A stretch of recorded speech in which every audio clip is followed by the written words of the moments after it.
নজর রাখবো পরবর্তী সংবাদে। আজকাল প্রতারণার বিষয়টি একেবারে মাথা চাড়া দিচ্ছে এবং সেই জায়গায় শুধুমাত্র সোশ্যাল মিডিয়াতেই সীমাবদ্ধ নেই এই প্রতারণা চক্র। এই ক্ষেত্রে এবার লক্ষ্য করা যাচ্ছে একাংশ প্রতারক ফৌজির বেশ ধারণ করছে। ফৌজির পোশাক পরে কার্যত ঘুরে ঘুরে ব্যবসায়ীদের কাছ থেকে টাকা হাতিয়ে নিচ্ছে, এমনই অভিযোগ এবার উঠে এসেছে বিশালগড় থেকে।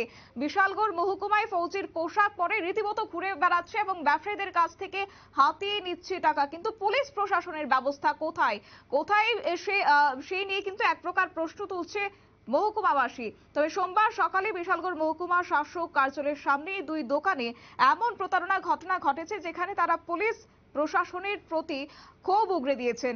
অভিযোগ করছেন যে সেখানকার ইন্দ্রজিৎ দাসের দোকানে বিএসএফ পরিচয় দিয়ে এক প্রতারক আসে মাছ কিনতে। 15 কেজি মাছ কাটিয়ে রেখে 4,200 টাকা নেয় ব্যবসায়ীদের কাছ থেকে। মাছের দামের সাথে দিয়ে দেবে বলে দেয়, কিন্তু পরবর্তী সময়ে আর ফিরে আসেননি। এই মাছ দোকানের উল্টো দিক থেকে রিপন সাহার মুদির দোকানে গিয়ে একই ব্যক্তি 18,000 টাকার মুদি মাল ওজন করান। ওনার কাছ থেকেও 400 টাকা হাতিয়ে নেয়। তিনি বলেন, থানার সিসি ক্যামেরা আছে, সামনে এসডিএম অফিস, এখানেই যদি এমন অপরাধ হয় তাহলে তারা যাবেন কোথায়? সেই প্রশ্নই তুলছে ব্যবসায়ীরা। কি বলছেন তারা, শুনুন।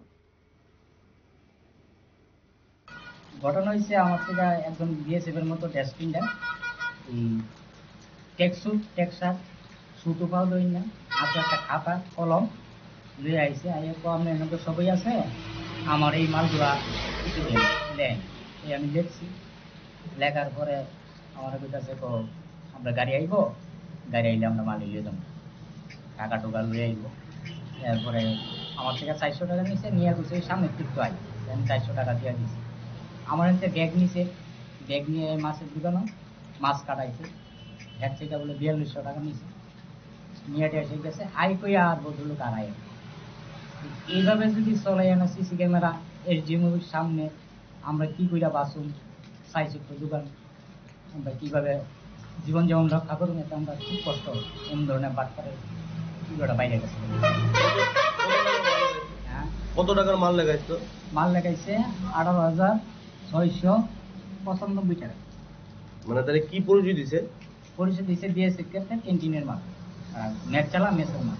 তাহলে কি বিএসএফ এর ড্রেস পরে ছিল? ড্রেসটা হইছে inner pant, inner shirt, BSF এর মতোই, চুল টুল কাটাই না, একদম বিএসএফ এর মতো, খুব টল ফিগার। মানে এরকম কি শুধু আপনার মানে এই দুইটা দোকানেই করছে, আর কোনো খবর পাইছেন? মানে আর কোনো ওখানে করছেন? আর কিছুদিন আগে ওগুলো বিশ্রাম যেমন একটা ঘটনা হয়েছে শুনছি।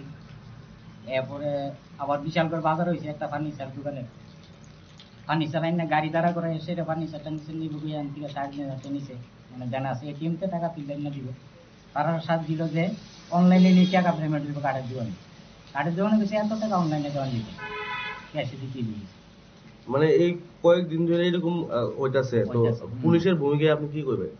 পুলিশের ভূমিকা তো শুনলেন তো দর্শক বন্ধুরা, সংশ্লিষ্ট ব্যবসায়ীর অভিযোগ কার্যত এই ঘটনার নেপথ্যে কেই বা রয়েছে মূল মাস্টারমাইন্ড বা কে সেই প্রতারক, সেই প্রশ্ন এবার ঘুরপাক খাচ্ছে সংশ্লিষ্ট মহলে। সেই প্রশ্ন এবার তুলছেন ব্যবসায়ীরা। পুলিশ প্রশাসন কি করছে সেই নিয়েও কিন্তু এক প্রকার ক্ষুব্ধ ব্যবসায়ী মহল। তবে যাই হোক, এর কুল কিনারা করতে কতদিন সময় লাগে সেটাই এখন দেখার বিষয়।